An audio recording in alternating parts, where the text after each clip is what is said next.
Personne ne pouvait entrer. Lui, il prend l'arche et il place l'arche au milieu du peuple. C'était déjà une prophétie messianique. La présence de Dieu sera au milieu du peuple. Ce ne sera pas le privilège de quelques-uns. Et il place cette arche et danse devant l'arche. Il crée la danse, la louange, tellement que Michal, qui était sa femme, a dit « Un roi qui danse nu ». Ce n'est pas qu'il était vraiment nu, il portait l'éphod, c'était une sous-vêtement, il avait enlevé les habits royaux. Parce qu'il ne voulait pas rivaliser avec le roi des rois, et il se dépouille de sa présence en disant « Je suis comme tout le monde devant le Seigneur ». Ici, il enseigne que nous sommes tous égaux devant Dieu, même les rois, les prêtres, tous égaux devant Dieu. Amen. Et c'est la première fois dans l'histoire que l'arche de l'Alliance, elle vient au milieu du peuple prophétiquement en disant que la présence de Dieu est pour tous. Amen. L'autre chose merveilleuse qu'il fait, c'est qu'il organise les prêtres et les lévites. Il y a vraiment des organisations. Il dit qui fera quoi? Les prêtres serviront en apportant les sacrifices et les lévites nettoient, chantent, se déplacent, servent et il organise. Dites comment il organise? Un service pour Dieu. Pourquoi est-ce que je dis qu'il organise? Parce que parfois, pour nos entreprises, pour l'endroit où nous travaillons, pour le travail que nous faisons, nous sommes compétents, organisés et ponctuels. Mais quand il s'agit de Dieu, qui arrive toujours en retard à son propre travail? Dites-moi s'il vous plaît, levez la main, avouez qui arrive tous les jours en retard. Si tu arrives tous les jours en retard, tu es un habitué. Que va-t-il se passer? Dites-moi, vous qui êtes intelligents.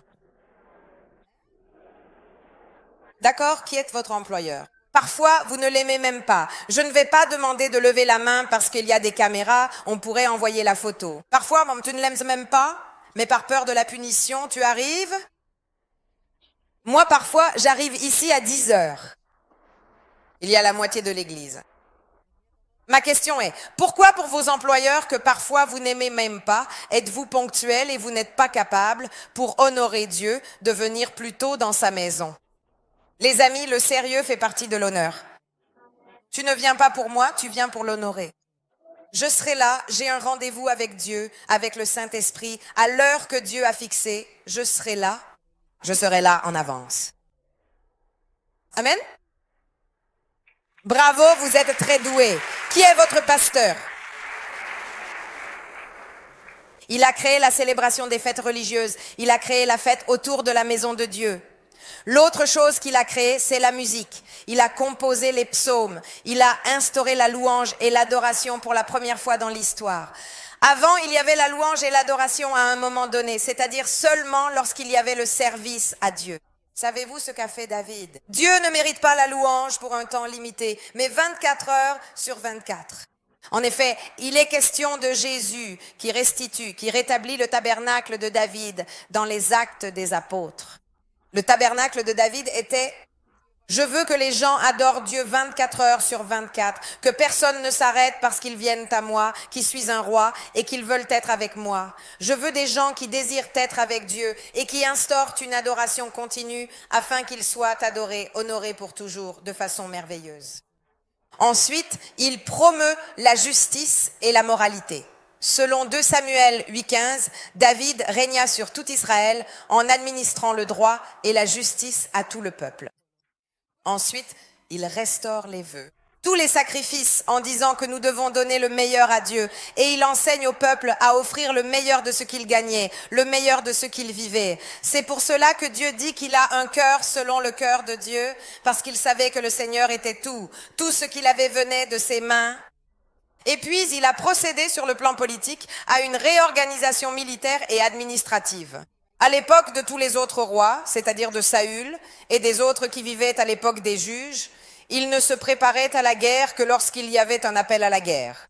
Vous voyez le chauffard qui était un peu la trompette de l'époque? On appelait les gens à la guerre et tout le monde venait un peu comme il était. David fut le premier à organiser l'armée. J'ai lu une fois un livre sur les guerres d'Israël où il était dit qu'à l'époque de David, les soldats ne laissaient pas toutes leurs armures chez eux avant de partir au combat. Elles se trouvaient déjà à l'intérieur des remparts de la ville. Autrement dit, dès qu'il y a eu la guerre, ils se sont précipités, ils avaient déjà pris des choses et ils étaient toujours entraînés. Amen. Parce que lorsqu'on veut faire une réforme, il faut créer des instances organisationnelles. Prenons l'exemple de mon organisation. Si vous voulez changer votre vie, vous devez vous organiser pour changer votre vie. Vous n'avez pas besoin de dire « je dois changer ». C'est comme aller dîner avec des amis. « Allez, on se voit pour dîner ». Oui, c'est gentil. Et pendant 3 ans, nous avons dit « on se verra pour dîner », mais nous ne nous sommes jamais vus. Savez-vous pourquoi ? Pourquoi n'avons-nous pas ouvert les calendriers et indiqué les dates possibles? Moi le lundi, toi le mardi, alors on se voit pour dîner. Vous voyez ceux qui disent « Allez, c'est super, qu'en dis-tu » Depuis combien de temps dites-vous ces choses quand on se voit? Ça m'est arrivé plein de fois, puis je revois la personne. Ça m'est arrivé justement maintenant que j'étais à Rome. Un pasteur qui me dit « Tu m'as promis que tu viendrais à Naples. Le pasteur Vara, je t'ai dit, agenda en main, parce que moi je te promets, toi tu me promets, Dani, qu'est-ce qu'on se promet? Là, il n'en sort rien. » Amen. C'est la même chose. Je veux changer. À partir d'où? Comment vas-tu commencer? Comment vas-tu faire? Comment ce sera? Écris, crée, planifie. Ah, mais il y a le Saint-Esprit. Le Saint-Esprit te guidera à planifier.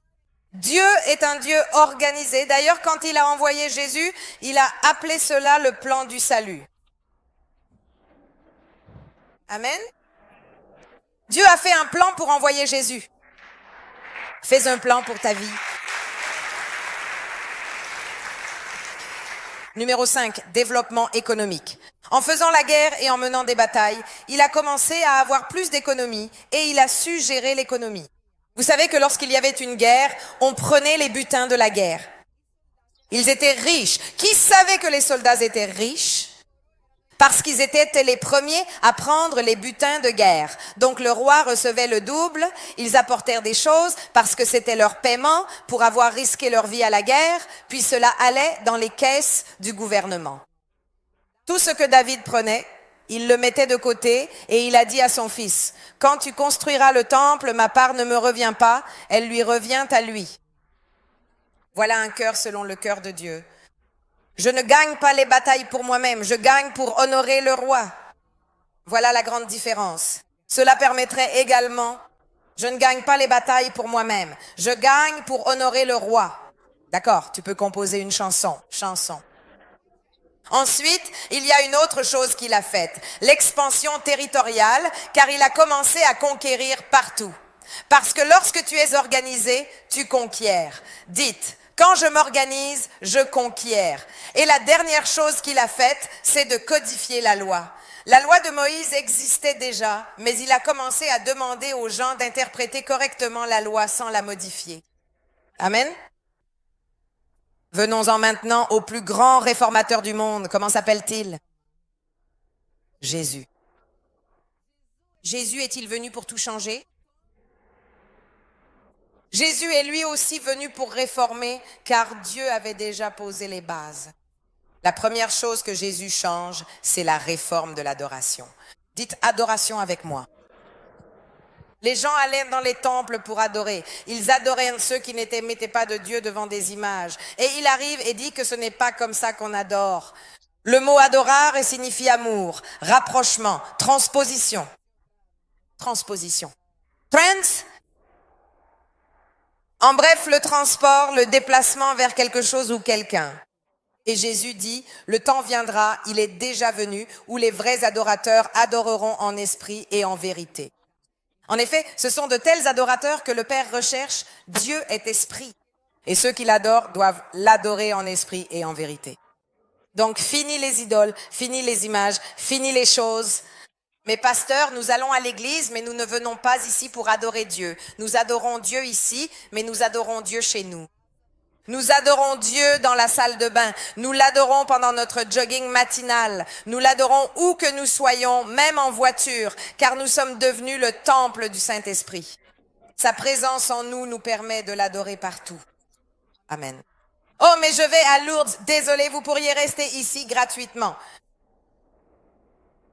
Sans danger, aucun risque. Il enseignait également la loi et les prophètes. Regardez ce passage que je veux lire avec vous. Matthieu 5, 17 à 20.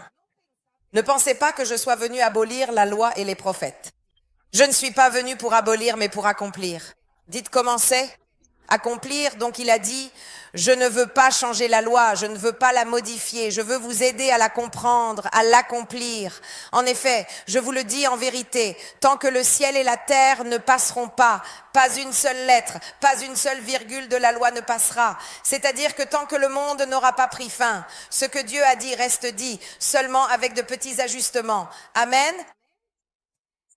Ainsi, quiconque transgresse l'un de ces petits commandements et enseigne aux hommes de faire de même sera appelé le plus petit dans le royaume des cieux. Mais celui qui les pratique et les enseigne sera appelé grand dans le royaume des cieux.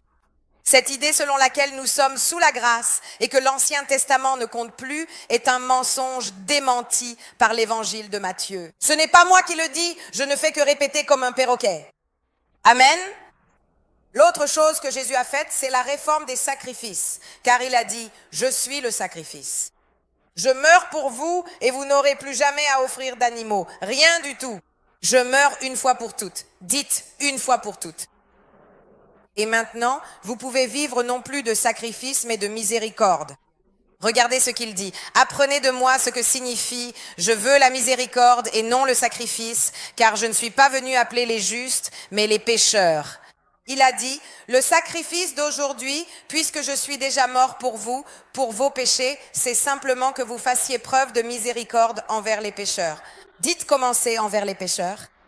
Des gens qui sont loin de Dieu, des gens paumés, des gens que vous auriez envie de frapper. Et Dieu dit, aime-les, parce que la façon de les changer n'est pas de les frapper, mais de les aimer. Amen? Je sais que c'est difficile. Et Jésus ensuite a inclus toutes les personnes qui étaient en marge. Celui qui était malade ne pouvait pas entrer dans le temple. Celui qui était aveugle ne pouvait pas faire les sacrifices. Et Jésus a inclus tout le monde en disant, peu importe l'apparence, moi, je regarde le cœur. Amen. Et il dit, le Fils de l'homme est venu pour chercher ceux qui étaient perdus, qui qu'ils soient. Et donc Jésus fait une réforme complète, totale, et il nous enseigne que l'amour pour Dieu, l'amour qui vient de Dieu, c'est cela qui change toute chose. Amen. Il a enseigné la compassion, dites comme c'est la compassion, et il a dit ainsi. C'est le seul commandement sur lequel je veux que vous vous concentriez. Aime le Seigneur, ton Dieu, de tout ton cœur, de toute ton âme, de tout ton esprit. C'est le plus grand commandement. Le second, semblable à celui-ci. Aime ton prochain comme toi-même. De ces deux commandements dépendent toute la loi et les prophètes. Il a dit, tout cela est vrai, mais si tu te concentres sur ces deux-là, tu accompliras aussi tous les autres. Aime le Seigneur ton Dieu de tout ton cœur, car si j'aime Dieu de tout mon cœur, personne ne me dira que ceci est juste ou faux. J'aime Dieu et par amour pour Dieu, je marche d'une manière juste. Et puis il dit, après cela, essaie d'aimer ton prochain comme tu t'aimes toi-même. Tu sais, nous nous défendons nous-mêmes et nous accusons les autres comme tu t'aimes toi-même. Avant de dire du mal de quelqu'un, demande-toi, si on parlait ainsi de moi, est-ce que ça me plairait? Avant de condamner quelqu'un, demande-toi, est-ce que ça me plairait? Avant de dire quelque chose, demande-toi, est-ce que ça me plairait? Si c'était ainsi, il dit oui. Maintenant, pour conclure, quels sont donc... J'ai dit tout cela pour expliquer ce que nous devons faire. Quelles sont les réformes que nous devons apporter aujourd'hui? Qu'est-ce que c'est? Où l'Église de Jésus dans le monde, en Italie, en Europe, s'est-elle éloignée de Dieu?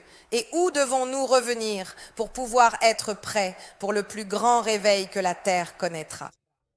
Dites-moi lesquels. Regardez 2 Chroniques 7, 14, il est écrit « Si mon peuple sur qui est invoqué mon nom s'humilie, prie, cherche ma face. » Allons-y, tu es mon peuple. À qui s'adresse ce passage? À ceux qui ne croient pas en Dieu ou à ceux qui croient en Dieu? D'accord, donc ce passage parle de moi. Pose ta main ici pour moi.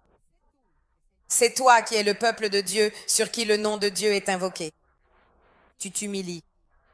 Moi je suis... Non, tu n'es personne. Seigneur, tu es tout.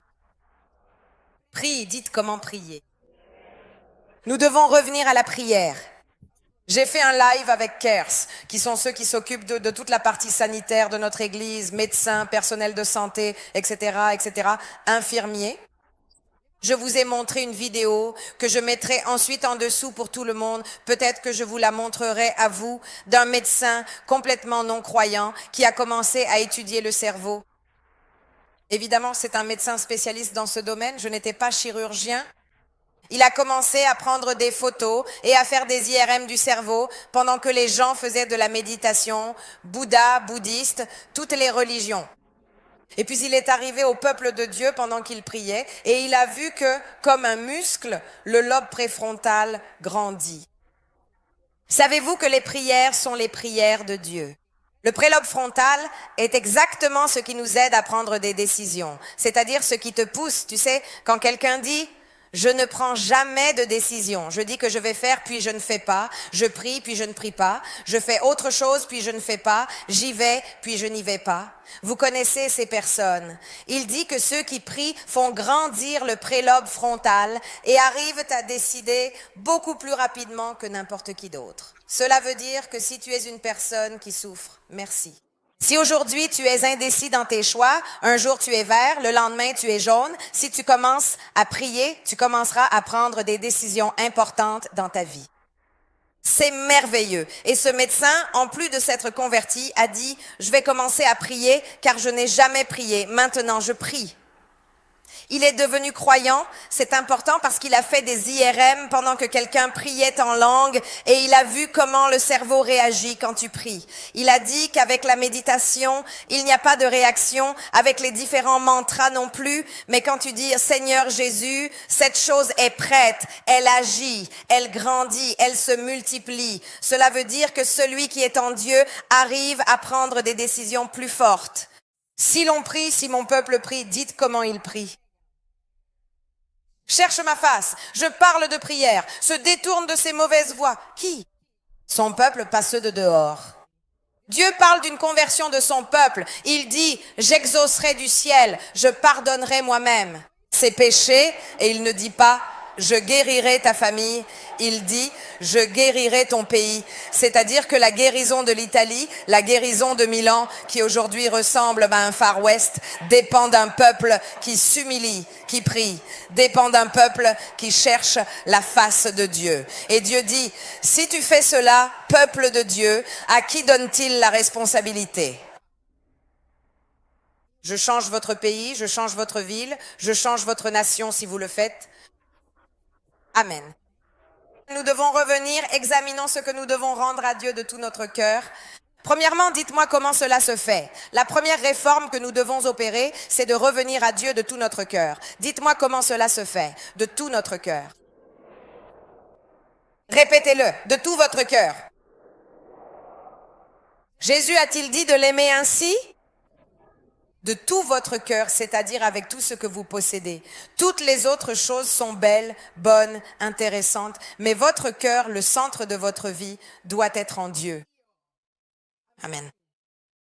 Ah, mais rien ne m'est encore tombé du ciel à moi non plus. C'est une décision. Commencez dès aujourd'hui à prier pour que votre lobe frontal fonctionne correctement et que vous puissiez prendre cette décision. Amen. La décision de décider. Décider. Deuxièmement, pour en revenir à la prédication de la foi, dites-moi comment cela se passe. Bague de mariage. Parce qu'à l'église, nous ne voulons pas seulement apprendre ce que l'Esprit dit, même si c'est bien, mais nous voulons apprendre la foi et dites-moi quelque chose. Nous devons donner une chance à la parole de Dieu, car il y a des gens qui lisent la Bible une fois et disent, d'accord, cela ne s'est pas produit, Dieu n'existe pas. Vous savez que pour faire de la gym, pour avoir de beaux muscles bien développés, ça ne se fait pas du jour au lendemain. J'ai vu un gars super musclé, de ceux qui font du bodybuilding, qui a dit que pour vraiment, il faut 4 à 5 ans pour former les muscles. Alors, ce n'est pas comme si tu allais à la salle aujourd'hui, tu fais un jour, tu vas devant le miroir et tu dis, bon, ça ne s'est pas fait du jour au lendemain, ça n'a pas grandi tout seul. Tu penses, je pars aujourd'hui, je me réveillerai demain, je fais ça néguère. Peut-être faut-il bien manger des protéines, des œufs et pas de sucre. Et combien de fois faut-il faire cet exercice? Combien de fois? Vous n'allez pas abandonner dès le premier jour, n'est-ce pas? Non. Mais avec Dieu, Dieu dit quelque chose dans la Bible et tu dis, c'est fini, ça n'existe pas. Donnons une chance un peu plus grande à Dieu. Reste ferme dans ta foi à ses côtés. Continue de croire en ce que Dieu dit. Reste là tous les jours, tous les jours. Aujourd'hui, je ne vois pas, mais je crois encore. Ah, ça s'appelle la foi. Aujourd'hui, je ne vois pas, mais il m'a dit que c'est comme ça. Dieu a dit que c'est comme ça, donc ce sera comme ça. Si Dieu a dit que c'est comme ça, ce sera comme ça. Reste ferme là et tu verras que les résultats surnaturels viendront. Amen. Au contraire, parfois, tu donnes plus de chance à un médicament qu'à Dieu. Qui a déjà eu de la fièvre? Tu as pris le paracétamol et le lendemain, tu as encore de la fièvre. Qu'est-ce que tu dis? De toute façon, ça ne marche jamais, je le prends. C'est comme ça, non? Tu en reprends. Et si ça ne marche pas? Et si ça ne marche pas, tu passes à l'antibiotique. Et si ça ne marche toujours pas, tu prends encore un autre antibiotique. Je parle avec des gens qui disent, ça fait 30 jours que je prends des antibiotiques. Pourquoi n'as-tu pas dit, ça ne marche pas, j'arrête? Parce que nous faisons pareil avec Dieu. Une fois tu lis la Bible, une fois tu dis, ah ça ne marche pas. La Bible parle de fidélité, de rester ferme dans sa parole. Vous donnez plus de chance à la médecine qu'à Dieu. Tu donnes plus de chance à la salle de sport qu'à Dieu. Parce que l'un dit non, il faut continuer.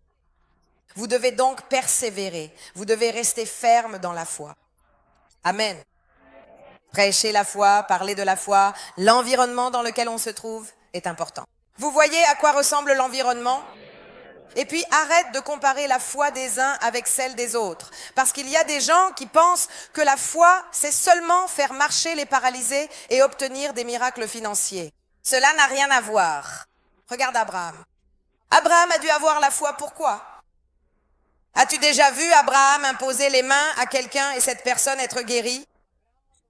Abraham a dû avoir la foi pour être obéissant. Passons à son fils. Dieu dit, comme j'ai été avec Abraham, je suis avec Isaac. Isaac a eu la foi pour être obéissant. Non, Isaac a dû avoir la foi pour être patient. C'était différent de la foi de son père. Et son fils Jacob? A-t-il dû être patient, obéissant? Non, Jacob a eu la foi pour générer des économies et des ressources. Et donc toute sa vie, il a utilisé la foi pour l'économie et les ressources. Alors venons-en à Joseph, qui n'a été ni obéissant, ni patient, ni générateur d'économie et de ressources. Il a eu la foi pour survivre, simplement pour survivre. La seule chose que Dieu lui demandait, c'était la foi pour survivre. Dieu donne à chacun de nous une mesure de foi selon notre vocation. Et parfois, on se dit, la foi, c'est donc juste prier pour être malade? Non. Citez-moi un passage de la Bible où l'apôtre Jean guérit un malade. Jamais. Lorsqu'il se trouvait à la porte de Formose, celui qui guérissait était Pierre. Il n'y a aucun récit biblique où il a accompli des miracles. Et pourtant, il a écrit un livre merveilleux dans la Bible. Et pourtant, l'histoire raconte qu'il a été jeté dans une marmite d'huile bouillante et qu'il a survécu. Alors arrête de comparer ta foi à celle des autres et utilise ta foi pour ce à quoi Dieu t'appelle. Il y a des gens qui vont faire une révolution. Il y a des gens qui ouvriront des églises. Il y a des gens qui doivent avoir la foi dans le monde de l'art. Il y a des gens qui doivent entrer en politique. Chacun doit avoir la foi dans la mesure que Dieu t'a donnée et la faire grandir là où il t'a appelé à être. Amen. Il y a différents niveaux de foi. Tu dois entrer dans le tien.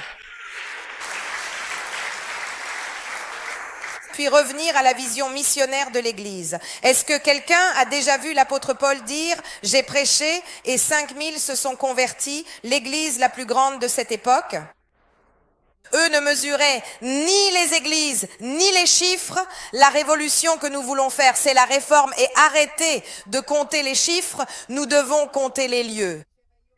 Paul disait, j'irai là où l'évangile n'a jamais été prêché. Au lieu de dire j'ai 1000, 5000, 200, 300, je dois dire combien de villes en Italie n'ont pas encore entendu un évangile vivant? Et ils disent plus de 5610 villes de plus de 100 000 habitants, mais au total 5000 villages où il n'y a personne. Personne n'a prêché l'évangile. Donc, au lieu de compter les chiffres, demandons-nous où nous devons encore aller pour remplir notre ville et notre nation de la parole de Dieu. Parce que Paul plantait 2 personnes et s'en allait. Comment 2? Il en laissait 2 et après quelques années, ils étaient 2000, 3000, 10 000. Il suffit de planter de petites graines et c'est Dieu qui les fait pousser. Amen. J'ai reçu un message d'un prophète l'autre jour alors que j'étais à Rome. Avec Cindy Jacobs, elle s'appelle Sharon Stone, mais elle n'a rien à voir avec la Sharon Stone. Elle est toute petite, c'est juste le nom. Et elle a dit, Pasteur Roselyne, je vois que Dieu vous appelle à planter de petites lumières dans toutes les nations. Il y aura de grandes lumières et de petites lumières, et vous, vous plantez de petites lumières. Et j'ai dit, c'est nous plantons un drapeau, peu importe. Peut-être qu'un couple ira prêcher l'évangile, mais ce couple ensuite transformera. Amen. Nous avons été en Russie et on nous a raconté l'histoire de ce pasteur qui a eu la vision d'un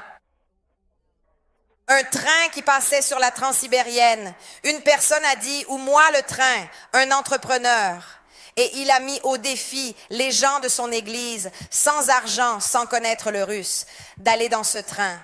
Et il descendait par paire, sans argent, sans connaître le russe, pendant la pire période de la Russie, pour prêcher l'évangile. Aujourd'hui, les plus grandes églises de Russie s'appellent World of Life. 2 personnes, des couples qui descendaient sans argent, sans connaître la langue, en disant « Christ en moi, l'espérance de la gloire ». Et là-bas, il y a des églises de 300, de 500, de 600 personnes. Je les ai rencontrées.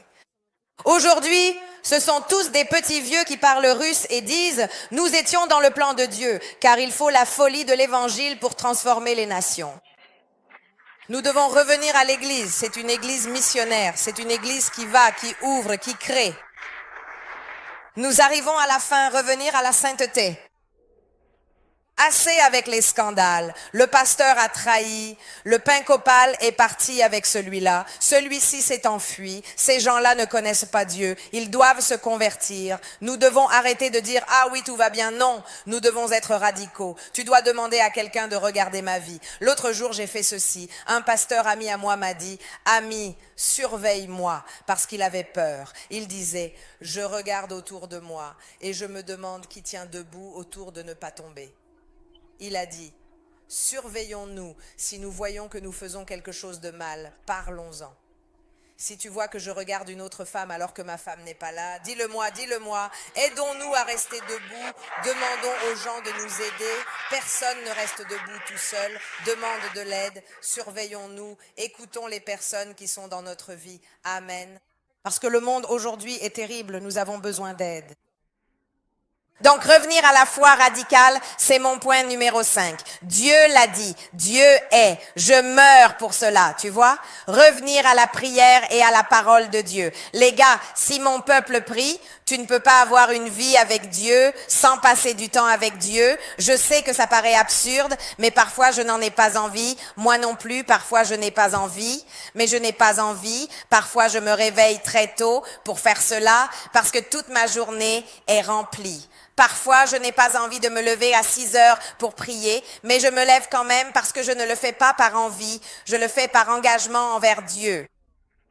Je ne peux pas avoir un engagement envers mon travail plus grand qu'un engagement envers Dieu. Ah, mais alors je me sens obligée. Et alors, qu'est-ce que ça peut faire? Je veux dire, dans la vie, on fait beaucoup de choses parce qu'on se sent obligé, non? Est-ce que tu as toujours envie d'aller à la salle de sport en te disant « Ah, c'est génial, aujourd'hui je dois courir 10 kilomètres, j'ai même le coach personnel qui va me faire souffrir ». C'est-à-dire, as-tu vraiment envie d'y aller? Eh bien, tu y vas quand même et en plus tu es content. Numéro 7, reprendre les places les plus importantes dans les décisions de notre nation. Ce mouvement, créé il y a de nombreuses années, s'appelle les Seven Mountains. Qui en a déjà entendu parler? Les 7 montagnes. Où le peuple de Dieu dit, nous avons oublié la politique et aujourd'hui les gens qui sont en politique décident tout à l'opposé de ce en quoi nous croyons. Nous nous sommes désintéressés de l'économie et dans l'économie, eux aujourd'hui font ce qu'ils veulent. Nous avons dit, l'éducation, faites comme vous voulez. Et aujourd'hui, ils éduquent nos enfants exactement comme nous ne voudrions pas qu'ils soient éduqués. Nous devons reprendre possession des lieux dans la société où nous décidons. Les jeunes, étudiez, soyez les meilleurs dans votre université, les meilleurs avocats, les meilleurs dans tout ce que vous faites, afin de décider selon des principes. Regardez quelles sont les 7 montagnes: le gouvernement, l'Église, l'éducation, les médias, l'économie, l'art, la culture et la famille. En tant que chrétiens, nous avons trop délégué. Maintenant, c'est le moment de reprendre en main les 7 montagnes et de dire oui, je veux pouvoir décider, me préparer. Nous avons créé ce mouvement, cette école même de politique avec nos jeunes pour leur apprendre que le gouvernement doit être un gouvernement, voilà, avec des gens qui aiment Dieu, pas avec des gens qui disent j'aime Dieu 20 amants. Nous voyons nos dirigeants aussi avec le chapelet, la Vierge Marie, puis tu vas voir leur vie, il y a 25 maîtresses. Ce n'est pas ça le christianisme. Nous devons prendre position. Le chrétien est fantastique parce que le Christ en nous est une force surnaturelle. Seulement nous pensons, je ne suis personne, je ne vaux rien, je ne peux pas. Arrêtons avec ce maudit complexe d'infériorité. Le Christ en nous, dit la Bible, est l'espérance.